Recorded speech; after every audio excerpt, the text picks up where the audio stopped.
આજે આપણે હિન્દીમાં ધોરણ 4 ધમક ધમક આતા હાથી આજે કવિતા જેના રચયિતા કે લેખક પ્રયાગ શુક્લ, આ કવિતામાં આપણને હાથી વિશે સમજ આપવામાં આવી છે.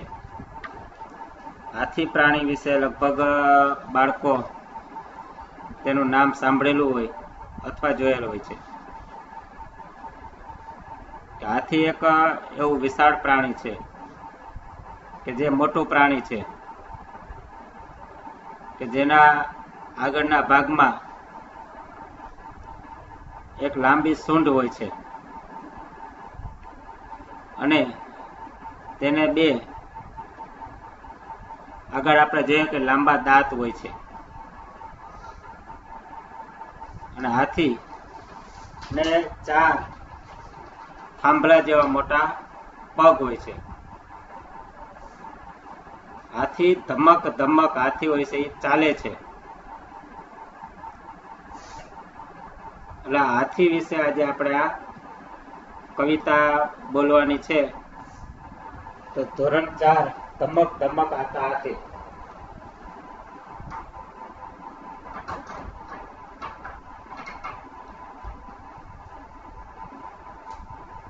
હાથી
આપણે જોયેલો હોય છે હાથી કે આવો હાથી હોય છે. બધા બાળકોએ હાથી જોયેલો હોય છે. હાથી કેવો હોય છે? ધમક ધમક આતા હાથી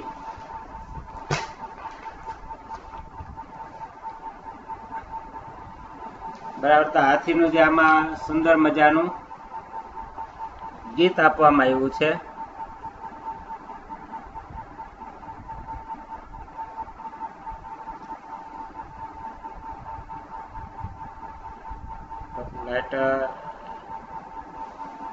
બરાબર. હાથી આ પ્રકારનો હાથી પ્રાણી હોય છે.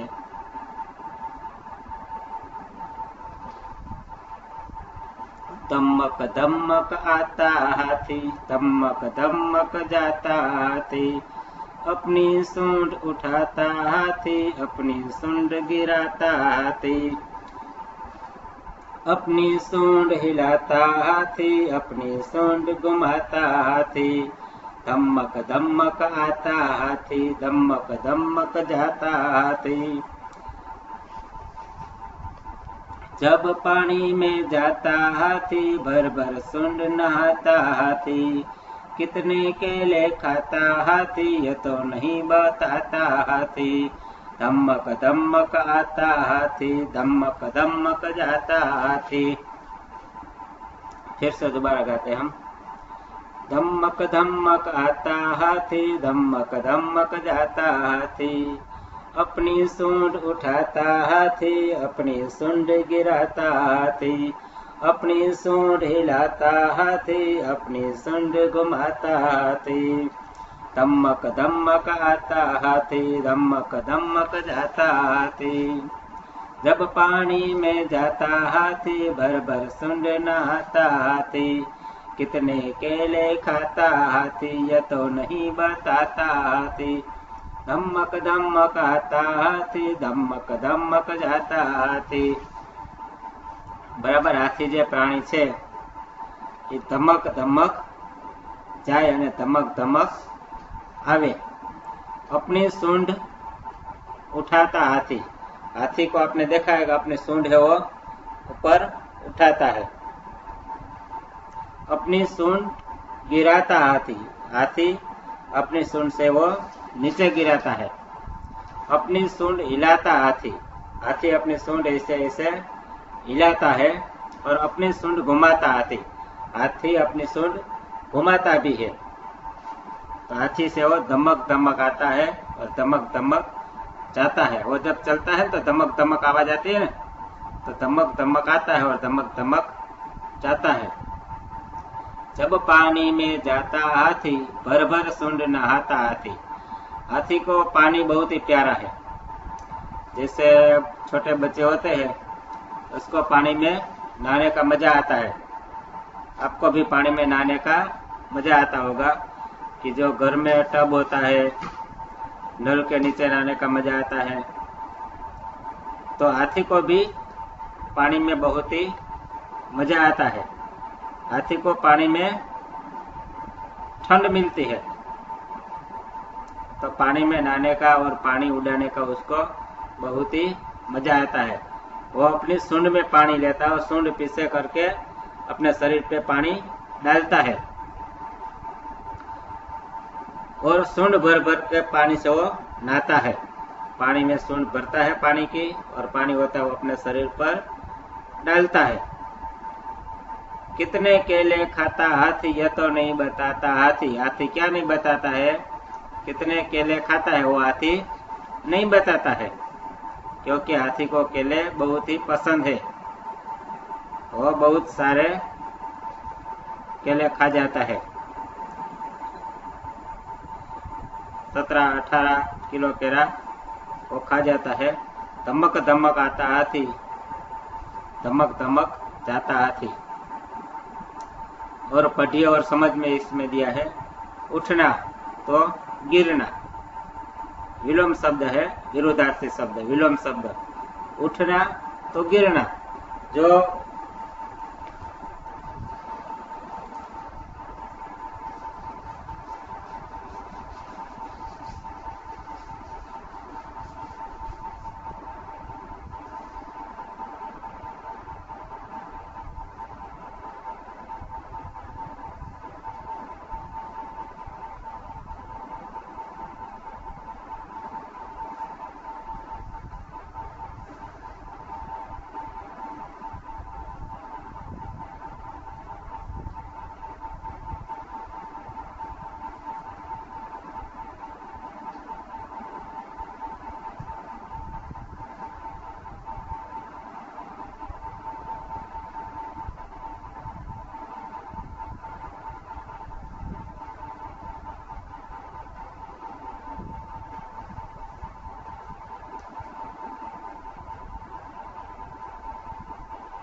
इसे कहते हैं विलोम शब्द।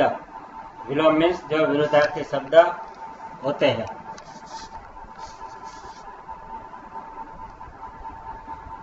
बराबर, विलोम शब्द है तो विरोधी शब्द। જે રીતે આપણે ગુજરાતીમાં રાત, તો રાતનો વિરોધી શબ્દ શું થાય? દિવસ। બરાબર, જેવી રીતે અંધારું, તો અંધારાનો વિરોધી શબ્દ શું થાય? અંજવાળું। શું થાય? અંજવાળું। બરાબર, જેવી રીતે આપણે કહીએ નાનું, તો નાનુંનો વિરોધી શબ્દ શું થાય? મોટું। નાનું નો હોય આપણે શું કહીએ? मोटू। मोटू कही ने। बराबर, हिंदी में होता है छोटा और बड़ा। हिंदी में क्या कहते हैं? छोटा और बड़ा। जैसे હવે આમાં જુઓ તમે કે જે उठना तो गिरना। उठना मीन्स जो खड़ा होता है उसे हम कहते हैं उठना, और जो पड़ जाता है उसे कहते हैं गिरना। बराबर, तो ये दोनों एक दूसरे के विलोम शब्द है, विरोधी शब्द है। आना, हम जो आते हैं उसे क्या कहते हैं? आओ। आना, आते हैं ना। कोई जो आदमी हमारे घर आता है, कोई पक्षी हमारे घर आता है, तो उसे कहते हैं आते, तो आना। और जो हमारे घर से जाते हैं बाहर उसे कहते हैं जाना। तो आना का विरोधी हुआ जाना। छोटा तो बड़ा, जो छोटा होता है उसे कहते हैं छोटा, और जो छोटा नहीं होता है उसे क्या कहते हैं? बड़ा। ऊंचा और नीचा, जो ऊंचा होता है बहुत उसे क्या कहते हैं? ऊंचा, और ऊंचा नहीं होता है उसे क्या कहते हैं? नीचा। पकड़ना और छोड़ना, ये लकड़ी है पकड़ ली हमने, तो इसे क्या कहते हैं? पकड़ना। और ये छोड़ना, पकड़ना और छोड़ना। तो ऐसे बहुत सारे शब्द हैं जो इसे विलोम शब्द कहते हैं, विरोधी शब्द गुजराती में। तो ये एकम कसौटी में भी शक्यता रहती है कि परीक्षा में भी आ सकते हैं ऐसे विलोम शब्द।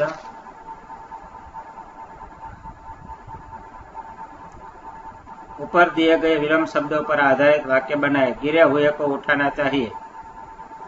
बराबर, गिरे हुए को उठाना चाहिए। जो गिर जाते हैं, कहते हैं पड़ जाते हैं, गिर जाते हैं, उसे हमें क्या करना चाहिए? उठाना चाहिए। हमें किसी को गिराना नहीं चाहिए। हमें किसी को गिराना नहीं चाहिए। बराबर, जैसे छोटा, उसका क्या होता है? बड़ा। हमें किसी को छोटा समझना नहीं चाहिए। हमें किसी को छोटा समझना नहीं चाहिए। हमें सबको बड़ा समझना चाहिए। ये विलोम शब्द है ना, हमें सबको बड़ा समझना चाहिए। हमें किसी को छोटा समझना नहीं चाहिए। आना और जाना, हमारे घर सबको आने की इजाजत देनी चाहिए। हमारे घर सबको आना चाहिए। तो जाना, हमें सबके घर जाना चाहिए। हमें अपने घर किसी को आने का मना करना चाहिए नहीं। ऊंचा और नीचा, हमें किसी को नीचा समझना नहीं चाहिए। हमें सबको ऊंचा समझना चाहिए। हमें हमेशा ऊंचा ध्येय रखना चाहिए। हमें नीचा ध्येय रखना चाहिए नहीं। हमें हमेशा ऊंचा ध्येय लक्ष्य रखना चाहिए। हमें नीचा लक्ष्य रखना चाहिए नहीं। पकड़ना और छोड़ना, हमें गिरे हुए को पकड़ना चाहिए। हमें किसी को छोड़ना चाहिए नहीं, हमें सबको पकड़ना चाहिए, हमें किसी को छोड़ना चाहिए नहीं, हमें इस लकड़ी को पकड़ना चाहिए, हमें इस लकड़ी को छोड़ना चाहिए नहीं। इसे वाक्य भी इसमें से बना सकते हैं। हाथी किस तरह से आता है, एक स्वाध्याय का प्रश्न है। तो हाथी धमक धमक आता है। कैसे आता है हाथी? हाँ बराबर, हाथी धमक धमक आता है। नहाने के लिए हाथी सुंड में क्या भरता है? तो नहाने के लिए सुंड में हाथी, हाँ देखो दक्ष ने बोला, क्या बोला दक्ष ने कि नहाने के लिए हाथी सुंड में पानी भरता है। हाथी क्या खाकर बताता नहीं है? हाथी क्या खाता है और बताता नहीं है? विश्व ने सही बताया है कि हाथी केले खाकर बताता नहीं है। हाथी को केला बहुत ही पसंद है। हाथी पानी कहाँ डालता है? सकीना ने बताया, सही है वो कि हाथी पानी अपने शरीर पर डालता है। अपने शरीर पर पानी क्यों डालता है हाथी? तो हाथी नहाने के लिए अपने शरीर पर पानी डालता है, उसे नहाना बहुत ही अच्छा लगता है। इसमें हाथी का चित्र भी दिया है, तो इसमें आपको रंग पूरना है। इस चित्र में क्या करने का है? बहुत ही सुंदर अच्छा रंग इसमें भरने का है। इधर भी एक हाथी दिया है, देखो ये भी हाथी का चित्र आपकी किताब में है, ये चित्र आप देखना। और नोटबुक बनाने का है, नोटबुक में सभी प्रश्न लिखने का है। और इसमें एक कहानी भी दी गई है, चित्र का आधार पर कहानी बनाए। देखो ये चित्र है और चित्र के आधार पर कहानी बनाने का है। ये जो पहला चित्र है, देखा ये पहला चित्र है, ये वाला चित्र है, कौन सा है? पहला चित्र है। पहले चित्र में हम क्या देख रहे हैं? देखा है ना, पहले चित्र में क्या दिखाई दे रहा है? दिखाई दे रहा है ना बच्चों? हाँ, तो पहले चित्र में हम देखते हैं कि उसमें एक शेर है, सिंह शेर है, दूसरा हिरण है, खरगोश है, बैल है, ऊंट है, बकरी है, कई सारे प्राणी इसमें है। तो हम ये पहला चित्र का एक लिख सकते हैं, कहानी है, वार्ता है गुजराती में और हिंदी में। लिख सकते हैं कि एक दिन जंगल में एक शेर रहता था। शेर जो कोई भी प्राणी उसे मिलता उसका शिकार करके उसे खा जाता था। जानते हैं ना आप बच्चे कि शेर क्या करता है? खाने के लिए वो रोटी नहीं बनाता है, सब्जी नहीं बनाता है, वो तो खाने के लिए दूसरे प्राणी को खा जाता है। कभी वो उसके हाथ में जो भैंस आ जाता है तो भैंस को खा जाता है, कभी गाय आ जाता है तो गाय को खा जाता है, कभी हिरण आ जाता है हिरण को मार के खा जाता है। सभी प्राणियों को वो, जो प्राणी उसके भूख लगती तब मिलता उसे वो खा जाता। तो एक दिन क्या होता है कि सभी प्राणी ऐसा विचार करते हैं कि शेर है वो खाने के लिए किसी भी प्राणी को खा जाता है, कभी ऊंट को खा जाता है, कभी हिरण को खा जाता है, कभी भैंस को खा जाता है। ये अच्छा नहीं है। ऐसे तो जो वो हिरण को ही खा जाएगा तो हिरण की जाति नष्ट हो जाएगी। वो जंगली भैंसों को खा जाएगा तो भैंसों की जाति नष्ट हो जाएगी।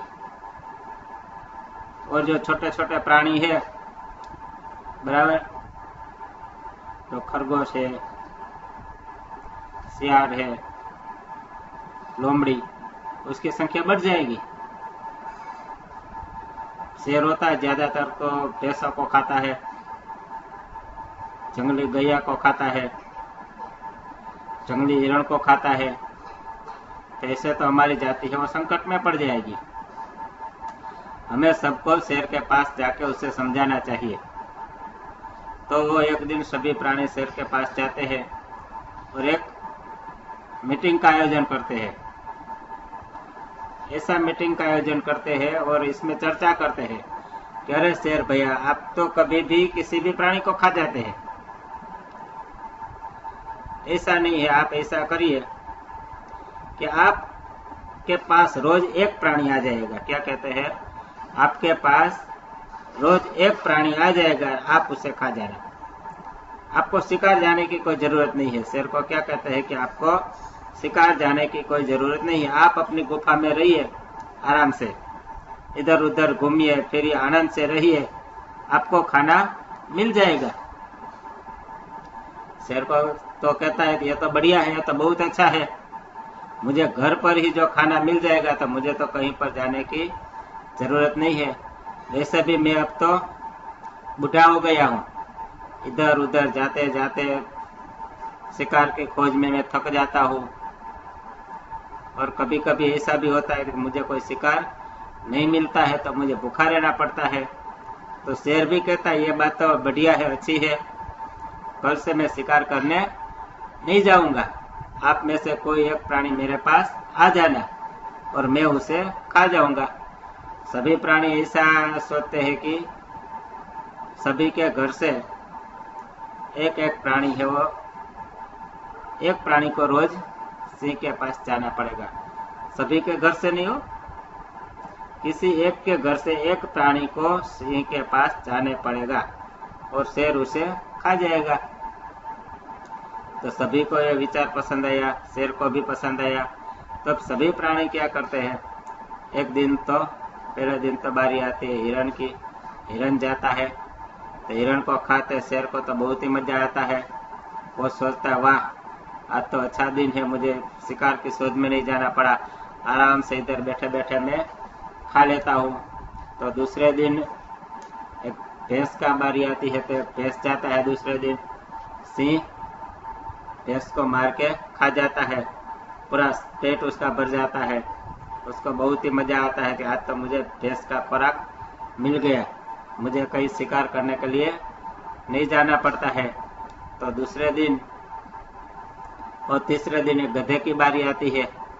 एक गधा सिंह के पास जाता है तो गधे को मार के सिंह खा जाता है।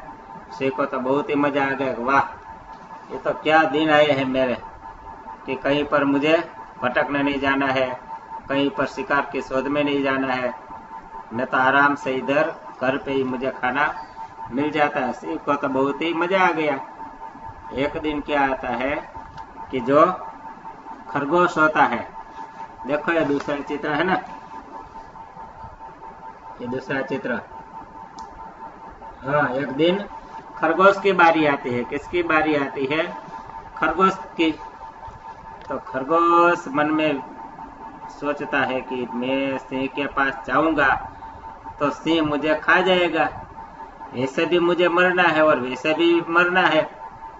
सिंह मुझे खा जाएगा तो मैं मर जाऊंगा, जो मैं भाग जाऊंगा तो मैं बच जाऊंगा, लेकिन मैं भाग जाऊंगा तो ये सभी प्राणी है वो मुझे छोड़ेंगे नहीं, सिंह के पास तो मुझे जाना ही पड़ेगा। लेकिन खरगोश था वो बहुत ही बुद्धिशाली था, बहुत ही होशियार था। वो अपने मन में दिमाग में सोचता है कि आज मैं शेर के पास देर से जाऊंगा। तो समय था कि रोजाना दोपहर 12 बजे सभी किसी भी प्राणी को मेरे पास आ जाना और 12 बजे मैं उसे खा जाऊंगा। 12 बजे से लेट होना चाहिए नहीं, यह नियम भी था। तो क्या होता है कि खरगोश जाता है, जाते जाते वो तो रास्ते में सो जाता है, उसे नींद आ जाती है। वो बहुत सारी जो वनस्पति घास उसको खाने के लिए मिल जाता है, वो खा के सो जाता है। जब जगता है तो 12:30 बज जाते हैं। शेर के पास पहुंचता है तो 1 बज जाता है। 1 बजे वो शेर के पास पहुंचता है। तो शेर को तो बहुत भूख लगी थी कि ये अभी प्राणी नहीं आई, अभी प्राणी नहीं आ रहा, मैं तो भूखा मर जाऊंगा, उसे बहुत ही भूख लगी थी। तो 1 बजता है, 12 बजे सस्से को खरगोश को जाना था, लेकिन 12 बजे वो नहीं पहुंच सका, वो जाता 1 बजे। 1 बजे जाकर शेर के सामने थोड़ा दूर खड़ा रहता है और शेर कहता, ओहो आज तुम्हारी बारी आई। ससा कहता कि आज मेरी बारी आई है, लेकिन आपको पता है, शेर कहता है कि आज आप लेट क्यों हो गए, यहाँ पर 12 बजे आने का होता है, आप लेट हो गए। तो जो खरगोश था वो कहता है कि अरे शेर राजा, मैं आपको क्या बताऊं, जंगल में आप एक ही शेर नहीं है, आपका जैसा एक दूसरा भी शेर इस जंगल में रहता है। अरे दूसरा शेर? हाँ, दूसरा शेर इस जंगल में रहता है, वो मुझे खाने के लिए आया था, लेकिन मैं महा मुसीबत से वहां से भागकर मैं आपके पास आया हूँ। वो शेर तो आपसे भी कई शक्तिशाली है। तो शेर बोलता है कि मेरे से शक्तिशाली इस जंगल में दूसरा शेर है? इस जंगल में तो मैं एक ही राजा हूँ, कोई दूसरा शेर नहीं है। नहीं, ससा राणा कहता है कि खरगोश कहता है, क्या कहता है, नहीं, जंगल में एक दूसरा शेर भी है, मैंने देखा है, आज वो मुझे मारने के लिए आया था। देखो इस चित्र में, यहाँ पर है ना तीसरा चित्र, उसकी हम बात कर रहे इस चित्र की। देखा, शेर के पास खरगोश आ जाता है, तो शेर कहता है कि मुझे बताओ कहाँ पर है वो शेर। दूसरा शेर कहा, मुझे बताओ, आज मैं उसे खा जाऊंगा, मैं तुम्हें नहीं खाऊंगा, तुम्हारा तो इतना शरीर है, इतने शरीर में मेरा पेट नहीं भरेगा, आज मुझे ज्यादा भूख लगी है, मुझे वो शेर बताओ कहाँ पर है। तो जो खरगोश था वो तो ये शेर को ले जाता है और आगे जाता है, कुआं आता है। क्या आता है? कुआं। देखो शेर, इस कुएं के अंदर एक बड़ा शेर है। खरगोश क्या कहता है, देखो इस कुएं के अंदर एक बड़ा शेर है, देखो ये कुआं है ना। कहाँ ले जाता है ससा? खरगोश कहाँ ले जाता है शेर को? कुएं के पास। कुएं में देखो एक बहुत बड़ा शेर है। तो ये शेर तो कुएं में देखता है, इसे कुएं में देखता है तो क्या दिखाई देता है? उसे कुएं में शेर दिखाई देता है। तो इस शेर को तो बहुत ही क्रोध आता है, गुस्सा आता है, और वो कुएं में ट्रैप मारता है शेर को मारने के लिए। शेर कुएं में गिर जाता है और वो पानी में से बाहर नहीं निकल सकता है। कुआं तो गहरा होता है, कुएं से बाहर नहीं निकल सकता है। ससा राणा बच गया, खरगोश बच गया। सभी प्राणी को बुलाता है कि आ जाओ, आ जाओ, हमें आजादी मिल गई, हम स्वतंत्र हो गए, हमें हमारी गुलामी चली गई, अब हमें शेर के पास जाने की जरूरत नहीं है, शेर को तो मैंने मार दिया है। देखो मेरी बुद्धि ने, मेरी समझ शक्ति ने शेर को मार दिया है, इस कुएं में शेर को मैंने गिरा दिया है। सभी प्राणी तो आनंदित हो जाते हैं, खुश हो जाते हैं कि आज के बाद हमें शेर के पास नहीं जाना पड़ेगा। तो शेर कुएं में गिरा था, कुएं में शेर था, कुएं में शेर नहीं था, लेकिन कुएं में क्या दिखाई देता था उसे? शेर दिखाई देता था ना, वो शेर की प्रतिमा थी। क्या था? प्रतिमा, जो होता है ना, हम परछाया बोलते हैं, परछाया दिखाई देता है ना, हम पानी में देखते हैं अपना मुंह, तो पानी में हमारा जैसा ही एक दूसरा मुंह दिखाई देता है, हमारा प्रतिबिंब उसमें दिखाई देता है। जैसे हम अरीसा में देखते हैं, मिरर, अरीसा में देखते हैं तो हमारा मुंह हमें दिखाई देता है ना। अरीसा में कोई दूसरे का मुंह दिखाई देता है क्या? हमारा मुंह दिखाई देता है। पानी में देखते हैं तो किसका मुंह दिखाई देता है? हमारा मुंह दिखाई देता है। शेर ने पानी में देखा तो शेर ने अपना मुंह देखा, लेकिन उसे पता नहीं था कि ये मेरा मुंह है या दूसरे का। तो वो तो कम अक्ल दूसरे का मुंह समझ के कुएं में गिर गया और मर गया। बराबर। तो इस कहानी से हमें बहुत अच्छी सीख मिलती है कि हमें कभी दूसरों की जो होते हैं ना उसकी हिंसा करनी चाहिए नहीं। हम दूसरों की हिंसा करते तो हमें कभी भी वो धोखा दे सकते हैं। और दूसरी सीख यह भी मिलती है कि हमें खरगोश की तरह होशियार और चतुर बनना चाहिए। हम किसी के चुंगल में फंस जाए तो उसमें से छटकने के लिए हमारे बुद्धि का हमें इस्तेमाल करना चाहिए। हमें ससा राणा की तरह होशियार बनना चाहिए, बुद्धिशाली बनना चाहिए। और हमें सिंह की तरह कभी अभिमान करना चाहिए नहीं। कभी किसी निर्दोष प्राणी को हमें मारना चाहिए नहीं। हमें मेहनत करके हमें अपना खाना बनाना चाहिए। बराबर, ये बहुत ही अच्छी कहानी है। और ये जो चौथा लेसन है वो यहाँ पर पूरा होता है। तो इसके प्रश्न जवाब आप कहाँ पर लिखने का है, नोटबुक में लिख लेना है। और मैं कभी भी चेक करने के लिए भी आऊँगा। नोटबुक में लिखे हुए होने चाहिए। बराबर। હવે તમને આનું ગુજરાતી પણ થોડુંક હાલો વાર્તા કરી દો ગુજરાતીમાં કે એક મોટું બધું જંગલ હતું। આ જંગલમાં ઘણા બધા પ્રાણીઓ રહેતા હતા। જંગલમાં ક્યાં ક્યાં પ્રાણીઓ રહેતા હતા? જંગલમાં બકરી, હરણ, હાથી, ગાય, ઊંટ, શિયાળ બધાય પ્રાણીઓ રહેતા હતા। અને સિંહ હતો એ જંગલમાં ગમે ત્યારે ગમે એ પ્રાણીને મારી નાખતો। સિંહને હરણ હોય એ ખૂબ જ ભાવતું, એટલે ગમે ત્યારે હરણની વાહે પડી જાય તો હરણને જ ખાધા રાખે। ક્યારેક બહુ વધારે ભૂખ લાગી ગઈ હોય તો ભેંસની વાહે પડી જાય તો ભેંસને જ ખાધા રાખે। આમ બધા પ્રાણીઓ વિચાર કર્યો કે જો સિંહ એકને એક પ્રાણીને ખાધા રાખશે તો આમાં ઘણા પ્રાણીઓની જાતિ તો નષ્ટ થઈ જશે। આપણે કાંઈક એવો નવો ઉપાય વિચારી। એટલે બધા પ્રાણીઓએ એવો વિચાર કર્યો કે આપણે સિંહને જઈને સમજાવી કે તારે શિકાર કરવા જવાનું નહીં। અમારામાંથી ગમે એક પ્રાણી છે એ તારી ગુફા આગળ આવશે, તારે એને ખાઈ જવાનું। એટલે આવી સભા ભરવામાં આવે છે। સભામાં બધા પ્રાણીઓ હોય છે એ એક વાત રજૂ કરે છે કે ભાઈ સિંહ રાજા, અમારી એક સમસ્યા છે, તમે અમારી સમસ્યા સાંભળો। તમે ગમે ત્યારે ગમે તે પ્રાણીનો શિકાર કરી નાખો છો, એના કરતાં એમ કરો કે તમારી ગુફા પાસે અમારો કોઈ પણ એક પ્રાણી આવશે અને તમારે એને ખાઈ જવાનું। સિંહ તો રાજી થઈ ગયો કે ભલે કાંઈ વાંધો નહીં, મારે જંગલમાં શિકાર કરવા જવું નહીં, મારે દોડવું નહીં। ક્યારેક દોડતા દોડતા મને કાંટા લાગી જાય, ક્યારેક મને પાણા લાગી જાય, બરાબર, ક્યારેક હું કોઈની હારે ભટકાઈ જાઉં, બરાબર, ક્યારેક હું કાદવમાં પડી જાઉં, ખાડામાં પડી જાઉં, બરાબર। આ તો ખૂબ જ સારું કે મારે હવે શિકાર કરવા જવાનું નહીં, પણ 12 વાગે એટલે ગમે એક પ્રાણીએ તો મારી પાસે બપોરે આવી જ જવાનું, નકરું ગમે એને ખાઈ જાય। બધા પ્રાણીએ પ્રસ્તાવ મંજૂર રાખ્યો।